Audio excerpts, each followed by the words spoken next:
या या गुरुजनांनी आपल्यावर जे उपकार केले, दादा आईच्या हृदयाने त्यांनी जे प्रेम केलं, दादा या प्रेमाची जोपासना करा, आपल्या हृदयामध्ये त्यांच्या अखंड स्मरण राहू द्या.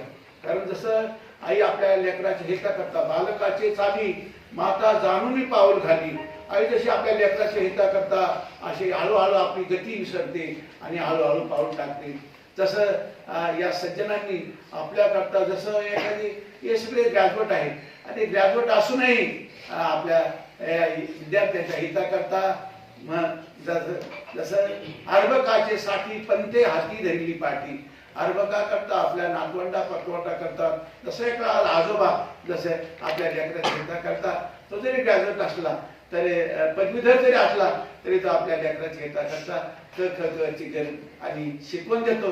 तसं या गुरुजनांनी आपल्यावरचे उपकार केले, यांना विसरू नका. आणि पूर्वीच्या काळामध्ये शालेय जीवनामध्ये अशी प्रार्थना होती, खरा तो एकच धर्म जगाला प्रेम एवढं काही विसरू नका. दादा जाताना यांचा विसर पडला नाही पाहिजे तुम्हाला, त्यांच्या स्मृती कायम तुम्हाला आठवत राहिल्या पाहिजे, त्यांचं स्मरण होत राहिलं पाहिजे. कारण त्यांच्यापासून आपल्याला जे मिळालं, त्यांच्यापासून आपलं जे जीवन घडलं, याही पुढे जाऊन आतापर्यंत वर्तमान सांभाळा.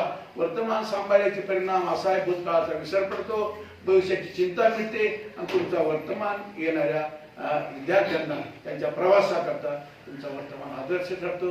प्रभू करो मी माझ्या प्रभूकडे प्रार्थना करतो, तुम्हा सर्व सज्जनांचा बालगोपाळांचा जो सद्भाव प्राप्त आहे, ज्याप्रती सद्बुद्धी प्राप्त झाली, या सद्बुद्धीचा जसं युवलेश्वर रूप लाविले द्वारी त्याचा वेलू गगला गगनावरी. एकमेकावर प्रेम करा, एकमेकाच्या सहयोगात राहा आणि परोपकार फार मोठी चीज आहे. परोपकार धर्माचा अंग आहे. एकमेकावर परोपकार करा, प्रेम करा, प्रेम करा. प्रेम माणसाला माणूस ठेवीत नाही, प्रेम इंसान को भगवान बनाने वाली चीज आहे. प्रेम माणसाला देव बनवते. म्हणून एकमेकावर प्रेम करा. कोणी कुठे भेटला, हा माझा आहे, माझ्या शाळेचा विद्यार्थी आहे, ते माझे गुरुजी आहे, माझे शिक्षक आहे, असं अखंड स्मरण द्या. पवित्र विचाराने जीवन जगा, पवित्र संगतीमध्ये राहा आणि अखंड अभ्यास करीत राहा. आणि अभ्यास करीत असताना आदर्श महापुरुषांचा अभ्यास करायचा, साधू संतांचे चरित्र वाचायचे, हनुमान चालिसा करायचा. कारण हनुमंतराय फार मोठे देवता आहे. कारण सीतामाईने हनुमंताला आशीर्वाद दिला, अजर अमर गुणनिधी सुत होऊ करो बहुत रघुन आहे छो असबर दीन जानकी माता आशीष दीन राम प्रिय दाना होऊ तात बलशील निदाना. हनुमंतरायाला फार मोठा आशीर्वाद मिळाला. हनुमंतरायाची हनुमान चालिसा करा, तुमचा अभ्यास करा. हनुमान चालिसा बुद्धिमत्तां वरिष्ठम. हनुमंतराय तुम्हाला बुद्धीची देवता आहे. गंगाची सेवा करा, सरस्वतीची सेवा करा, आई वडिलांची सेवा करा आणि या गुरुजनांची हे पूज्यस्थानी मरेपर्यंत आपल्या ठिकाणी आणि विद्यार्थी दशेत मरेपर्यंत विद्यार्थी आहे या भावाने जीवन जगा आणि या शिक्षकांचा कायम आदर्श माझ्या पित्यासारखा आपल्या डोळ्यासाठी प्रभू करो. मी माझ्या प्रभूची प्रार्थना करतो, सर्वांचा सद्भाव, आपली प्रेमाची अवस्था, ही पवित्र पावन अवस्था जन्मभराच आपलं आणि असावं, ही माझ्या प्रभूची प्रार्थना. आपलं सर्वांचं भलं व्हावं, कल्याण व्हावं. खूप मोठी दादा मोठी होण्याकरता जी शिक्षा दीक्षा आपल्याला प्राप्त व्हावी ती झाली.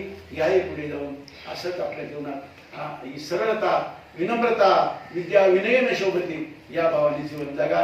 विद्यार्थी म्हणून राहा, मी शिकतच आहे असं म्हणून आपलं जीवन दादा व्यतीत करा. प्रभूकडे प्रार्थना करतो आणि मला इथपर्यंत बोलतात. आणि एक सामान्य शेतकऱ्याचा मुलगा आहे.